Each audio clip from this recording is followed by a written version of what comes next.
Bonjour Forest. Alors je suis Luc Barra, chef de produit technique chez Panasonic Broadcast France. Parfait. Bon, vous avez des nouvelles choses à nous montrer là, sur cette IBC? Oui, alors là on est sur la partie nouveauté 4K.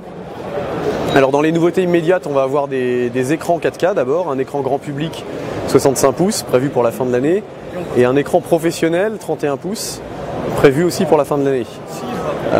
Également, on a une tablette PC de 20 pouces 4K qui est vendue par les départements PC, mais qu'on montre aussi ici. C'est du LCD, toujours du LCD. On va pouvoir faire du 4K et en 50p ou 60p. Donc on a 4 entrées 3G SDI et on va pouvoir rentrer aussi en DisplayPort ou en HDMI.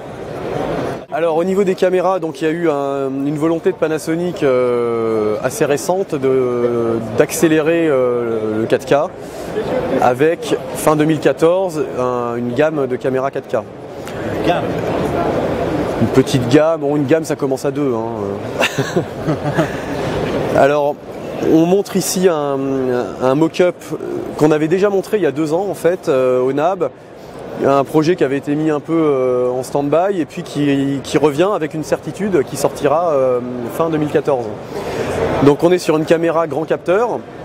Les specs sont pas arrêtés mais on est parti sur un capteur 70 mm avec l'idée d'avoir la possibilité de mettre aussi bien des optiques 2/3 de pouce que 35 mm ou 70, d'utiliser une partie plus ou moins grande du capteur pour faire de la HD ou du 4K. Et un concept un peu modulaire et notamment un enregistreur qui va utiliser notre nouveau codec AVC Ultra. AVC Ultra, c'est une gamme de codecs qui commence avec des proxys, des longues gobs, de l'intra, et on va monter à des assez hauts débits, donc jusqu'à 440 mégabits par seconde, en 444 12 bits. En 444 12 bits en H.264. Et donc pour ça, on a développé aussi un nouveau support, l'Ultra P2. Donc c'est des cartes de 256 Go qui vont arriver à enregistrer à un débit de 450 mégabits par seconde pour supporter le 4K.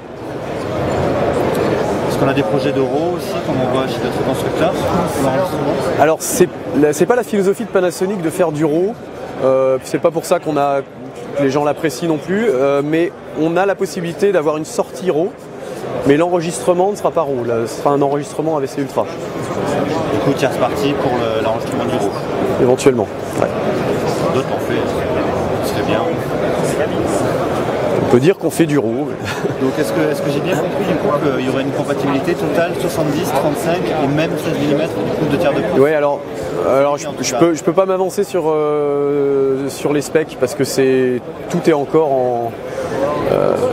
en étude. Donc il y a notre intention et puis donc, si ça devait se faire, il faut quand même déjà régler le problème de la monture. Ce sont 3 types de montures. Oui, alors on imaginait faire comme c'est un système modulaire, faire des têtes de caméras différentes en fait. Bon, pour l'instant ça reste des intentions, on n'a pas de spec fixe. Voilà. Est-ce que vous avez des projets aussi sur du capteur 2/3 de pouce 4K actuellement chez Panasonic? Actuellement,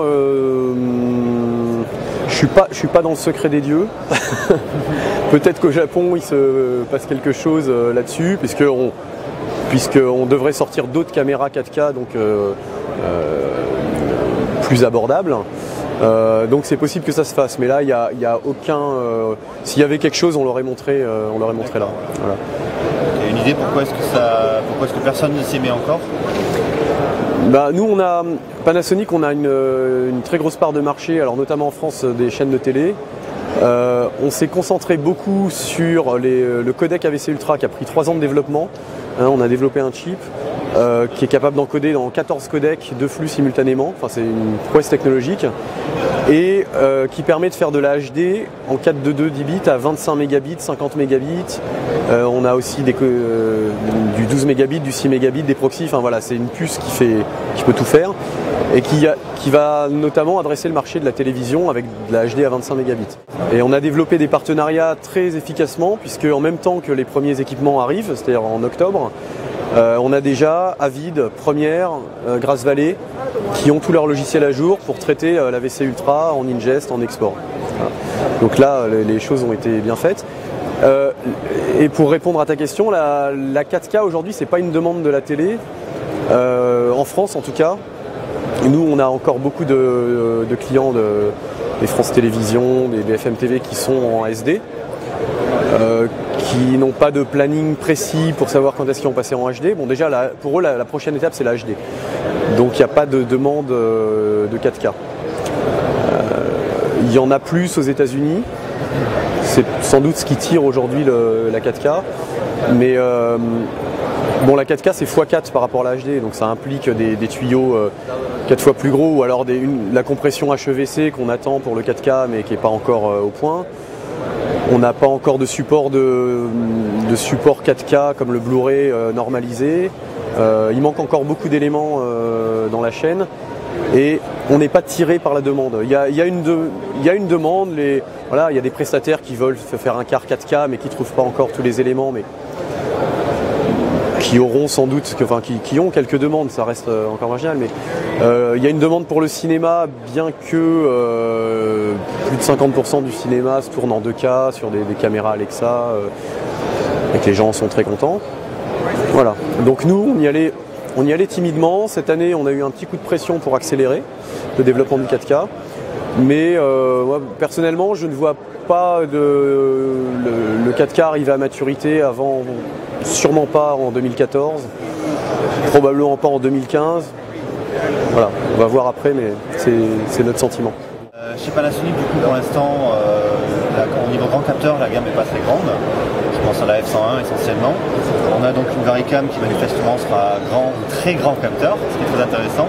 Est-ce qu'il y aura d'autres produits grand capteurs entre ces deux extrêmes de qualité et de prix? Ça fait partie des choses qu'on s'est fixées pour 2014, d'arriver avec une gamme de caméras 4K.